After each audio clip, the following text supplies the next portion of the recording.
Assalamualaikum warahmatullahi wabarakatuh. Perkenalkan, nama saya Maulida Rizka Sugianti dengan NIM 2302101020071. Pertama-tama, saya ingin menyampaikan bahwa pendidikan adalah fondasi utama dalam membangun masa depan bangsa. Nah, kurikulum ini sebagai inti dari sistem pendidikan, yang mana kurikulum ini memegang peranan yang sangat penting atau krusial dalam membentuk karakter, pengetahuan, dan keterampilan peserta didik.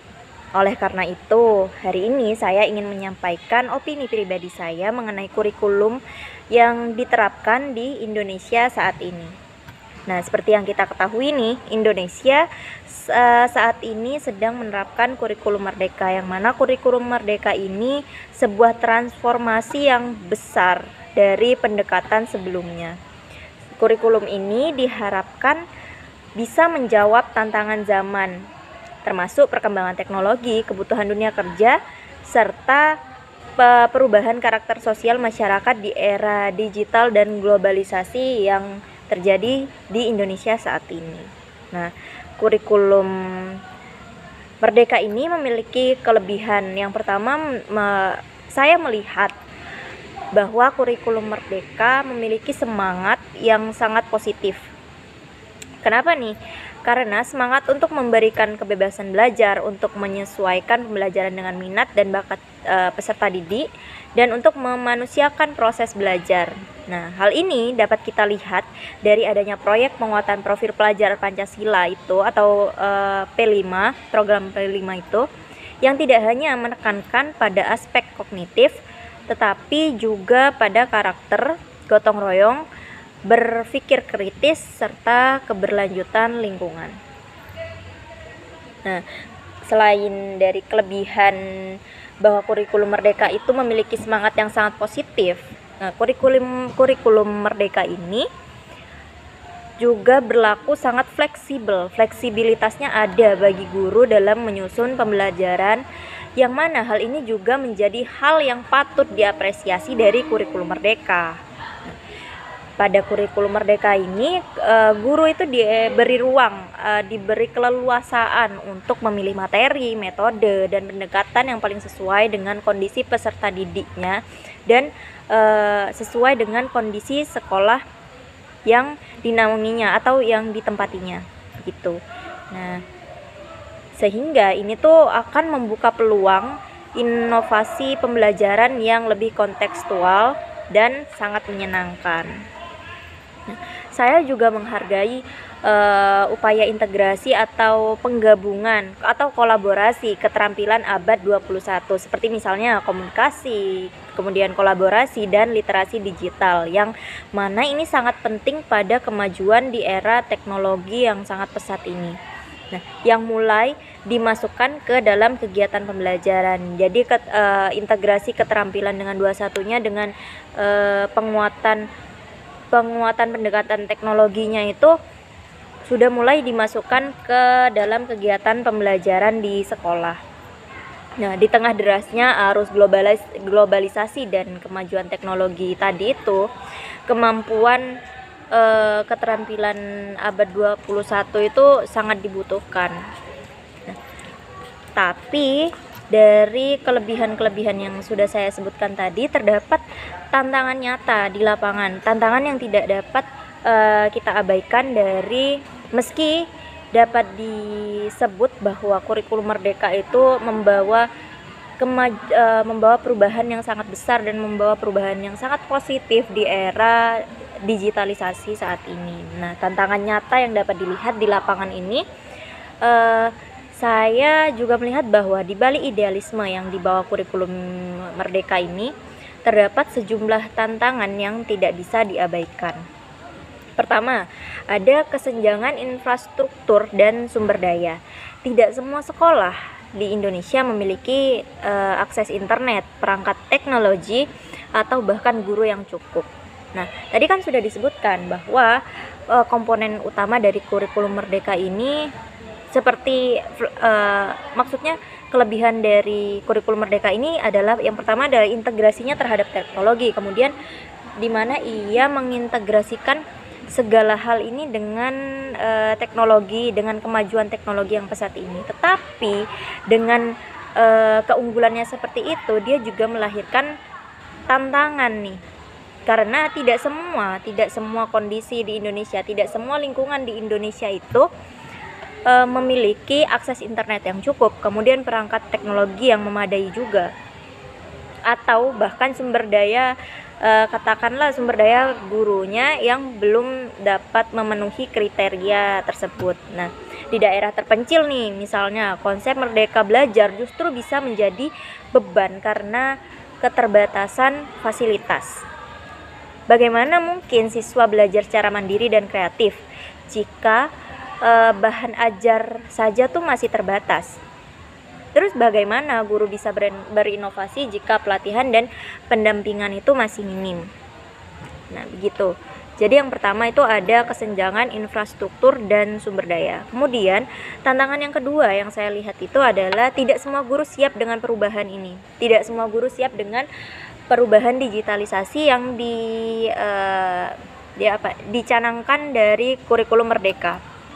Tidak semua guru siap dengan perubahan teknologi atau digitalisasi ini. Banyak guru yang masih beradaptasi dengan pendekatan baru, tetapi tidak dibekali dengan pelatihan yang cukup. Padahal dalam kurikulum Merdeka itu peran guru justru menjadi lebih kompleks. Kenapa? Karena guru itu harus menjadi fasilitator pertama, dan yang kedua dia harus menjadi pengembang modul, kemudian mentor, sekaligus penggerak bagi karakter siswa. Karena tadi itu bahwa kurikulum Merdeka komponen unggulannya adalah membangun karakter dari profil pelajar Pancasila atau P5 itu tadi kan. Tadi sudah disebutkan di awal. Nah, yang ketiga, adanya kesan bahwa kurikulum ini hanya berubah nama. Kenapa disebut demikian?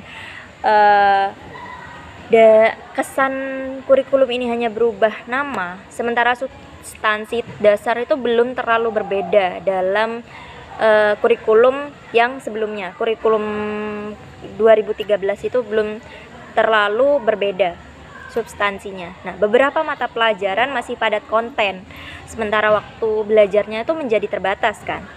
Nah, akibatnya guru itu nanti seringkali tetap mengajar dengan mengejar target materi daripada mendalami proses berpikir dan pemahaman pada peserta didiknya. Nah, jadi tantangan yang dapat disimpulkan dari kurikulum Merdeka ini ada 3. Yang pertama tadi adalah kesenjangan infrastruktur dan sumber daya. Kemudian yang kedua itu tidak semua guru siap dengan perubahan yang ada. Kemudian yang ketiga adalah adanya kesan bahwa kurikulum Merdeka ini hanya berubah nama. Nah, dari ketiga tantangan itu dan kelebihan yang sudah saya jelaskan di awal tadi, saya memiliki harapan untuk kurikulum Merdeka ke depannya. Saya sangat berharap bahwa pemerintah tidak hanya berhenti pada peluncuran kurikulum, pembuatan kurikulum baru atau penerbitan kurikulum untuk memperbarui kurikulum yang lama terus saja seperti itu setiap kali berganti ke pemerintahan, tetapi juga memberikan pendampingan berkelanjutan bagi guru dan sekolah. Ini akan berdampak sangat besar bagi pengajaran mereka terhadap peserta didiknya dan lingkungannya tentu saja. Nah, tidak cukup hanya memberikan modul dan pelatihan satu kali. Perubahan mindset pendidikan itu juga membutuhkan proses panjang dan pendampingan yang sangat intensif. Saya juga berharap kurikulum tidak berubah-ubah terlalu cepat, karena ini tuh bisa membuat guru dan peserta didik kebingungan dengan perubahan kurikulum yang dari kurikulum yang lama kemudian kurikulum yang baru dengan jangka waktu yang terbilang dekat, sehingga memerlukan adaptasi lagi dan lagi begitu. Indonesia itu menurut saya butuh kurikulum yang konsisten dan terukur dampaknya, bukan sekedar mengikuti tren global atau tekanan kebijakan sesaat saja. Selain itu, kurikulum ke depan juga harus lebih berpihak pada kondisi lokal. Tidak semua daerah bisa menerapkan standar yang sama. Kurikulum seharusnya memberikan ruang yang luas untuk pendekatan berbasis budaya lokal dan potensi daerah. Kenapa? Hal ini dikarenakan supaya pendidikan benar-benar relevan atau kontekstual nih dengan kehidupan masyarakat setempat, sehingga dia tuh bisa menyesuaikan dengan kondisi lingkungan sekitar. Begitu.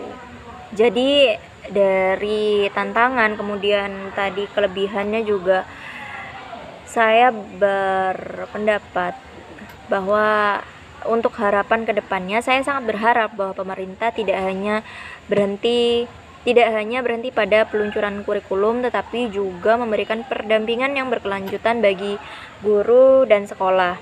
Kemudian kurikulum, saya juga berharap bahwa kurikulum itu tidak berubah terlalu cepat untuk menyesuaikan adaptasi siswa atau peserta didiknya dengan pengajarnya juga, dengan guru, bahkan lingkungan sekolahnya juga.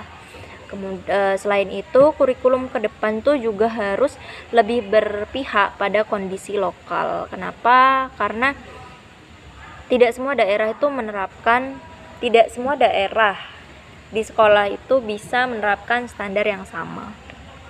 Nah, sebagai penutup, saya ingin mengatakan bahwa kurikulum itu merupakan alat, bukan tujuan akhir. Kurikulum yang baik adalah kurikulum yang mampu menjembatani antara dunia pendidikan dan realitas kehidupan. Kurikulum yang ideal bukan hanya mengajarkan siswa, peserta didiknya untuk menghafal, tapi juga berpikir dan merasakan serta bertindak. Kurikulum di Indonesia saat ini menurut saya sudah berada di jalur yang benar, namun masih banyak pekerjaan rumah yang harus diselesaikan agar semangat merdeka belajar benar-benar dirasakan oleh seluruh peserta didik, guru, dan sekolah di seluruh pelosok negeri di Indonesia. Nah, oleh karena itu, mari kita bersama-sama mendukung transformasi pendidikan ini tidak hanya dengan kritik, tetapi juga dengan partisipasi aktif, kerjasama, serta harapan. Terima kasih atas perhatiannya. Mungkin itu opini saya mengenai kurikulum yang ada di Indonesia untuk saat ini. Mohon maaf jika ada salah kata. Terima kasih sekali lagi. Wassalamualaikum warahmatullahi wabarakatuh.